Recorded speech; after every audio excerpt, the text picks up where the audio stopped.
Assalamualaikum warahmatullahi wabarakatuh. Jumpa kembali dengan Bro Channel pendidikan dan pembelajaran yang ingin selalu berbagi info dan tutorial dengan sahabat Bro Channel dimanapun berada.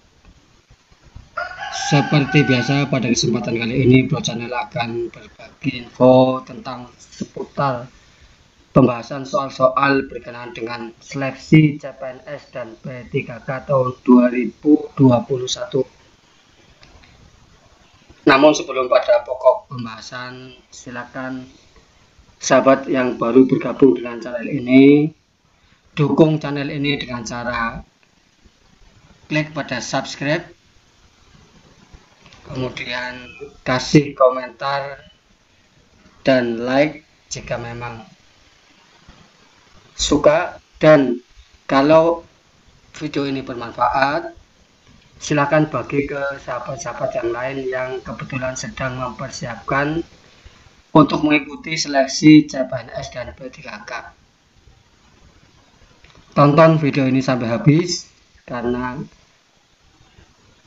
banyak bahasan-bahasan yang mungkin perlu dipelajari yang kemungkinan besar akan keluar pada seleksi CPNS P3K tahun ini. Oke, untuk menyingkat waktu, mari kita mulai pembahasan soal pertama.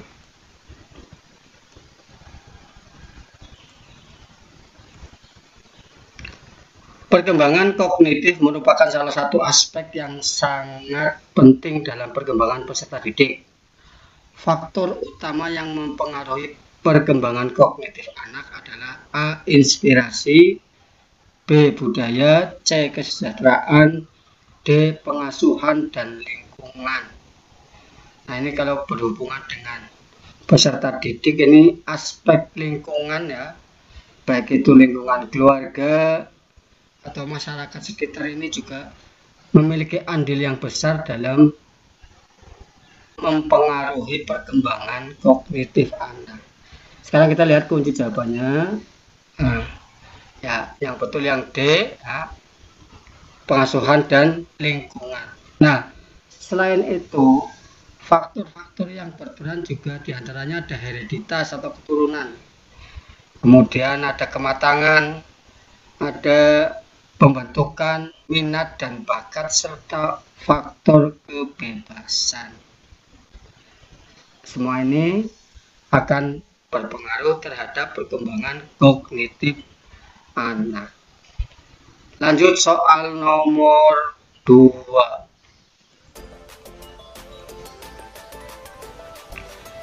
Teori ini memandang belajar sebagai hasil dari pembentukan hubungan antara rangsangan dari luar atau stimulus dan balasan dari siswa atau respons yang dapat diamati. Semakin sering berhubungan antara rangsangan dan balasan terjadi, maka akan semakin kuatlah hubungan keduanya. Law of exercise. Nah, teori belajar yang dimaksud ini adalah teori A. Behavioris, B. Humanistik, C. Cybernetic, D. Constructivism. Nah, kita lihat kunci jawaban yang tepat adalah yang A. Behavior, nah, perilaku. Nah, di sini aliran ini mengatakan bahwa seorang dianggap telah belajar jika ia dapat menunjukkan perubahan tingkah lakunya. Ini teori behavior. Nah, kemudian kalau humanistik ini, menurut teori ini seorang guru harus lebih responsif terhadap kebutuhan-kebutuhan yang diperlukan peserta didik dalam proses pendidikan. Nah, kalau cybernetic erat kaitannya dengan teori informasi, pengendalian, teori sistem. Nah, ini. Sementara constructivism adalah mengkonstruk, ya, membangun pengetahuan. Jadi di sini pada teori constructivism ini, siswa sebenarnya telah memiliki pengalaman-pengalaman yang diperoleh di lingkungannya. Nah, tugas guru di sini berarti apa? meletupkan, ya, membangkitkan kenangan-kenangan itu menjadi sebuah teori. Berarti ini harus dikaitkan dengan materi pembelajaran yang sedang diajarkan. Lanjut soal nomor 3. Dalam menggunakan media alat bantu mengajar, guru sebaiknya memperhatikan beberapa faktor di bawah ini kecuali satu, yaitu A. Metode mengajar yang digunakan guru, B. Buku sumber yang digunakan dalam pembelajaran, C. Karakteristik bahan ajar, D. Karakteristik siswa. Nah, di sini karakteristik bahan ajar. Kita lihat kunci jawabannya adalah B. Buku sumber yang digunakan dalam pembelajaran. Nah, di sini ini tidak perlu, ya. Ini kan kecuali, ya. Kecuali berarti jawabannya yang B. Buku sumber yang digunakan. Nah, sementara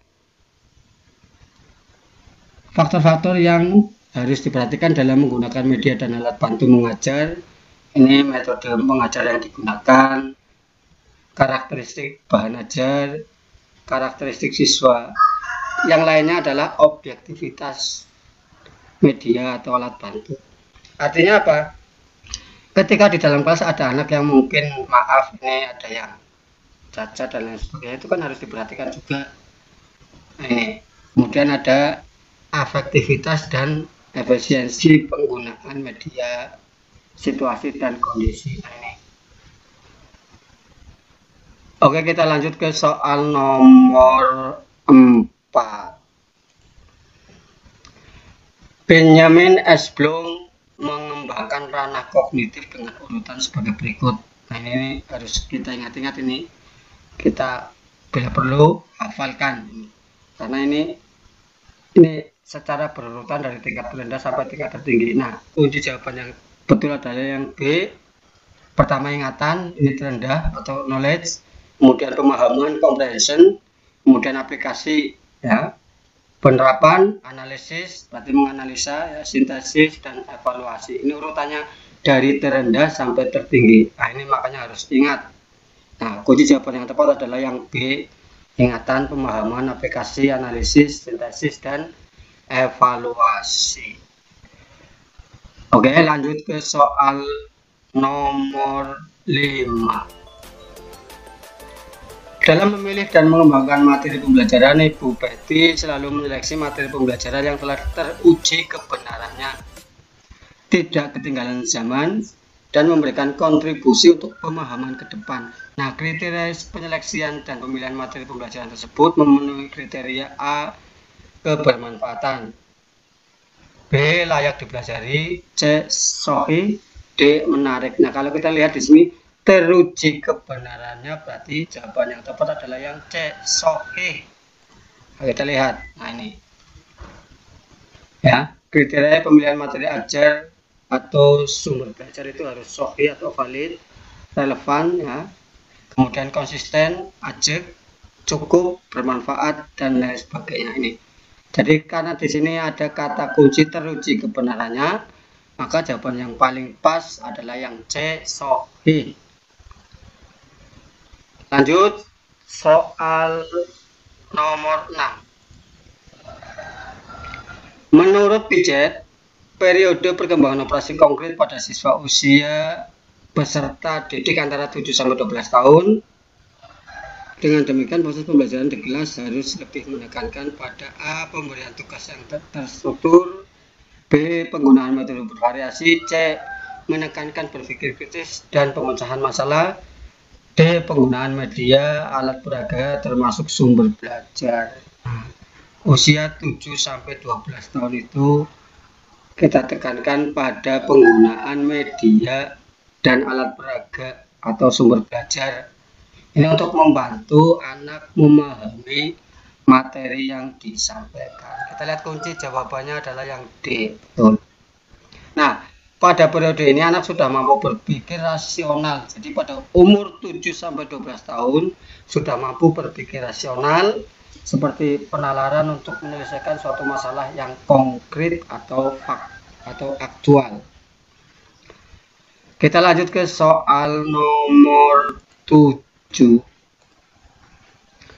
Model pembelajaran yang mempunyai keunggulan antara lain berpikir dan bertindak kreatif, memecahkan masalah yang dihadapi secara realistis, merangsang perkembangan kemajuan berpikir siswa untuk menyelesaikan masalah yang dihadapi dengan tepat adalah A. Role playing, bermain sambil belajar. Inquiry, penemuan. Problem solving, penyelesaian masalah. Picture and picture. Nah, di sini karena memecahkan masalah, maka jawaban yang tepat adalah yang C. Kita lihat kunci jawabannya. Nah, problem solving adalah sebuah mindset yang membawa seseorang berpikir positif untuk mencari jalan keluar dari permasalahan. Dengan memiliki kemampuan problem solving ini, siswa akan selalu punya ide dalam menghadapi masalah dan tidak cepat putus asa. Makanya ini perlu diterapkan dalam proses pembelajaran. Lanjut soal ke nomor 8. Kemampuan yang paling penting dimiliki guru tentang media dan alat bantu pembelajaran adalah A. Memilih bahan untuk membuat media atau alat bantu, B. Membuat media dan alat bantu sederhana, C. Menggunakan media dan alat bantu, D. Merawat media dan alat bantu. Yang paling penting yang harus dimiliki ya ini kemampuannya dalam membuat media dan alat bantu sederhana. Ya, karena apa? Kalau ini kan sudah disiapkan, ya, rata-rata merawat sudah ada, menggunakan sudah ada, memilih bahan. Nah ini juga ini memilih bahan untuk membuat media ini juga tergantung, ini ada yang mahal dan lain sebagainya. Tapi kalau yang sederhana itu sehingga bisa diterapkan oleh guru. Nah, maka kita lihat kunci jawaban yang tepat adalah yang B, adalah membuat media dan alat bantu sederhana.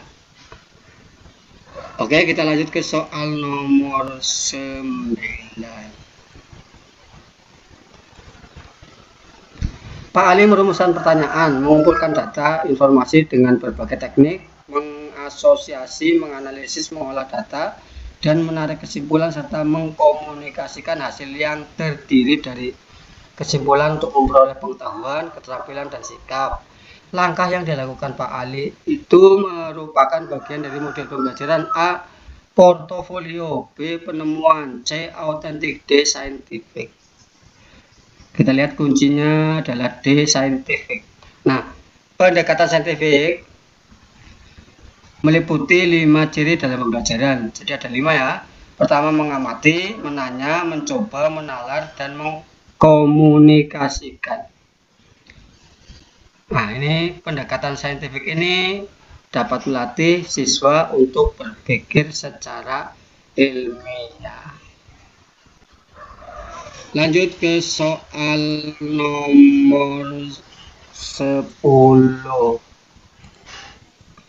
Kriteria keberhasilan belajar siswa ditentukan dengan menggunakan kriteria ketuntasan minimal atau KKM. KKM adalah rata-rata setiap unsur dari kriteria yang ditentukan.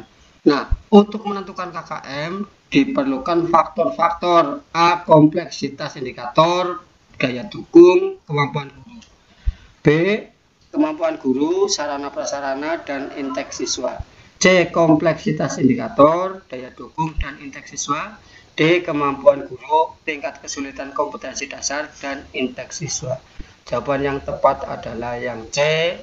Kompleksitas indikator, nah, daya dukung, dan inteks. Nah, yang namanya kompleksitas itu berarti tingkat kesulitan dan kerumitan dari indikator dari KD yang disajikan. Nah, kemudian daya dukung itu mungkin dari sumber dayanya, ya gurunya mampu atau tidak, kemudian mungkin perpustakaan, ya buku-buku atau media yang mendukung, itu namanya daya dukung. Dan inteks siswa adalah rata-rata dari peserta didik, rata-rata kemampuan belajar. Oke, sahabat Pro Channel dimanapun berada, ini 10 soal yang dibahas, semoga bermanfaat dan membantu sahabat Pro Channel yang sedang mempersiapkan untuk mengikuti seleksi penerimaan CPNS dan P3K tahun 2021 ini. Semoga bermanfaat. Jangan lupa subscribe, like, dan kasih komentar di bawah deskripsi video ini. Demikian saja, wabillahi taufik wal hidayah. Wassalamualaikum warahmatullahi wabarakatuh.